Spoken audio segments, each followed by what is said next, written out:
lost in the mountains. It was supposed to be a simple weekend getaway. My friends and I had planned a hiking trip in the mountains, a chance to escape the city and enjoy some fresh air. We were a group of 4.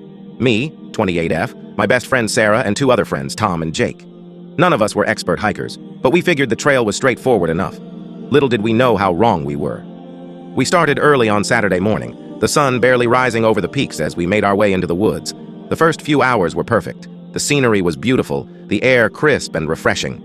We laughed, took photos, and enjoyed the peace and quiet of being away from civilization. But as the day wore on, things started to change. Around mid-afternoon, thick clouds rolled in, and the temperature dropped rapidly. We hadn't checked the weather forecast properly, and before we knew it, we were caught in a sudden storm. The rain came down hard, turning the trail into a muddy mess. The wind whipped through the trees, making it hard to see or hear anything beyond a few feet in front of us. Still, we pressed on, thinking we could make it to the campsite by nightfall. But then, somewhere along the way, we took a wrong turn. The trail markers we had been following disappeared, and soon we were wandering aimlessly through the dense forest, trying to find our way back. By the time we realized we were lost, it was getting dark. The rain hadn't let up and the cold was creeping into our bones. We tried using our phones to find our location, but there was no signal out here.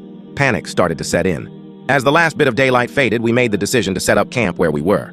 We found a small clearing and quickly pitched our tents, hoping to wait out the storm. But the night brought more than just rain and wind. Around midnight, we heard strange noises outside the tents. At first, we thought it was just the wind or maybe an animal, but the sounds were too close, too deliberate. Footsteps. Heavy, slow footsteps, crunching the wet leaves just outside. I held my breath, too scared to move as the sound circled our campsite. Then came the whispers, faint, almost impossible to hear over the rain, but unmistakable. "Leave. Now," they seemed to say. I wasn't the only one who heard it.